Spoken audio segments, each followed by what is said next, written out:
Okay mga Lods, siya po si Claudine ko, isa sa mga Nepo babies na ating kinover nung nakaraan. Ngayon po may update po kasi sa maraming bagay. You wanted me to i-content ko si Zaldi ko. Ito, i-content ko.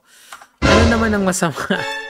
Dating-dati ko pa naman kino-content yung mga kongresista, senador, and yung kung sino man yung natatopic na or natitrending na or naka-hotspot na mga public figures in general. So, wala namang problema sa akin yun. Shoutouts pala kay Banat Bay. Mamaya i-cover natin si Banat Bay. So, pero dito muna tayo. Kasi a very interesting thing happened po kay Claudine ko and doon sa ibang mga Nepo babies na napuput into light because of the hearings na in-initiate basically ni Pangulong Marcos, and then nandiyan si Marcoleta, and then andito na yung House, and then all of a sudden yung focus ng taong bayan na napunta dito sa mga Nepo babies. Ang isang mainit nga na Nepo babies ay itong si Claudine ko. So para sa mga hindi nakakakilala sa kanya, I guess kilala nyo na siya ngayon. Siya po yung pamangkin ni Zaldi ko na may-ari na nag-divest. Okay, yan naman yung salitang yon sa SunWest, and yung tatay niya is another contractor na nasa top 15 ni BBM. Okay, so ngayon, pumunta tayo muna kay Zaldi ko kasi nung isang araw nyo pa ako kinukulit dyan. Iko-content ko yan, huwag kayong mag-alala. Si Zaldi ko kasi, matagal na siyang nag-leave of absence, okay? I believe nung 2024 pa lang, hindi na siya present or hindi na siya ganun ka-impactful dun sa 20th Congress. I think mid ng 2024. Now, mas maaga pa siya actually nag-seek ng absence bago pa to sumabog 9 months in to the year kasi hindi na siya mahana, pero matagal na siyang nag-leave of absence. Ayan this decision, lagyan natin ng sad music. This decision is made with a heavy heart, is driven by pressing health concern. This highly demanding nature of my role has taken its toll, and I now prioritize seeking medical attention necessary for my well-being. Okay, so makikita nyo dito, yung sad story niya was posted on January 13, 2025. So, kung hinahanap nyo si Zaldi ko, marami nang naghahanap sa kanya noon pa. Ngayon, bakit siya naka-hot seat ngayon? Because siya kasi yung House Appropriations head noon. Actually, yung 51 billion na unprogrammed funds ng Davao, siya yung nag-put into light doon. But then again, ngayon, siya naman nang naha-hot seat kasi sa kanya hinahanap yung mga insertions na tinatawag. And based from what I researched or I gathered, 13 billion ang in-insert niya last 2024 budget. Sana all. Ngayon, Congressman Zaldi ko enjoys the privilege of or entitlement of innocence. He is innocent until proven guilty, pero sana kung gusto nilang ipatawag yung mga mayor, sana siya din ay magsalita tungkol dito. Ano lang naman, magpa-unlock lang naman siya via Zoom. Diba? Pwede naman yun nung last congressional hearing, diba? Merong silang mga witnesses na pinatawag via Zoom. But then again, it would be a conflict of interest din kasi nga parang Congress is checking themselves. Parang pwede ba yun na iimbestigahan mo yung sarili mo na hindi naman sila napulcom eh. So I guess that is the technical conundrum na nandun. The only reasonable way to investigate Zaldi ko is to actually create a body separate from Congress, or just i-demanda nyo siya. And I believe na ang House ngayon ay dinimanda na ng mga may mga petitioners na sa Supreme Court questioning the 2025 budget, 'di ba? So that's the long and the short of the story ni Zaldi ko. Ewan ko ba kung bakit sa tingin niyo hindi ko kayang gawan ng content yan. Of course, ako pa. Pinakamadaling gawin na video is mag-reaction ka. This is my reaction to this.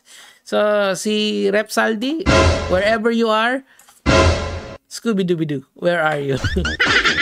Anyway, balik tayo kay Claudine ko. Now that you know the full context of the Saldico missing case. Okay.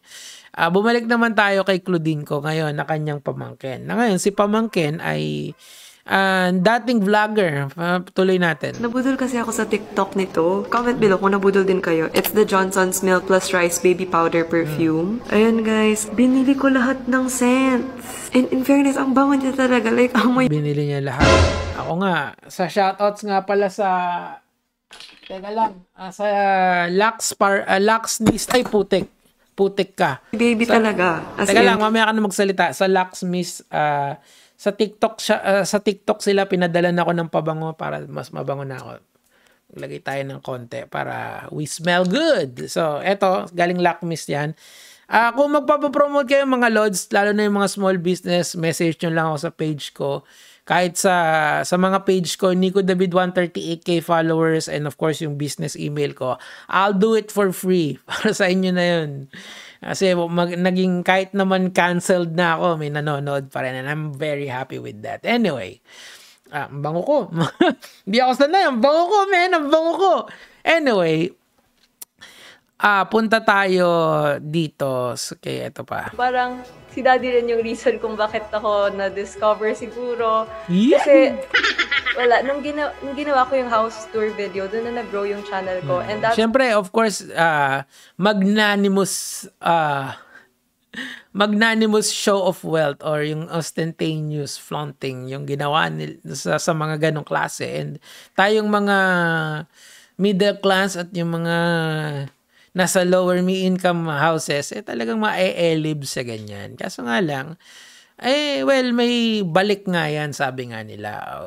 Kung ginusto mo yan, binalandra mo in public yung ginagawa mo, GG, di ba? So, punta tayo dito.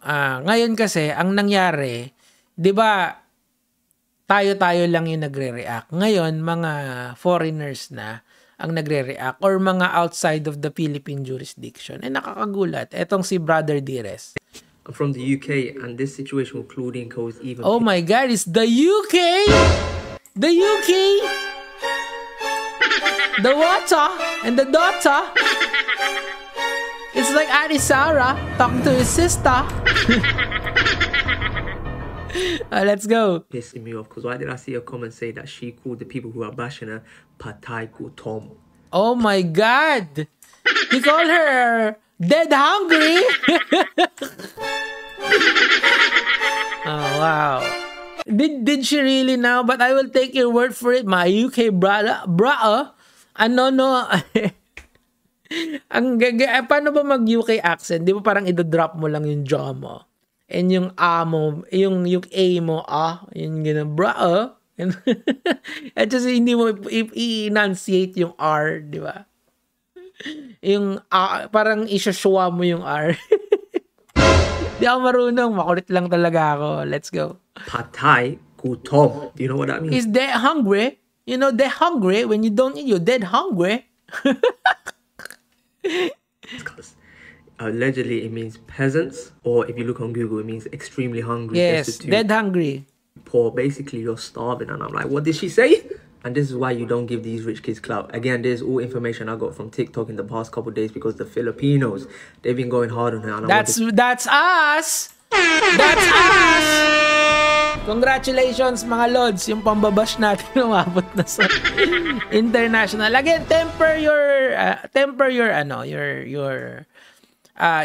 commentary, your criticism. Pwede naman, basta temper lang. Ibig sabihin, wag nyong personalin masyado. I mean, well, tax money niya, kaya pinapersonal nyo. Kaya, I understand. But, you know, siguro,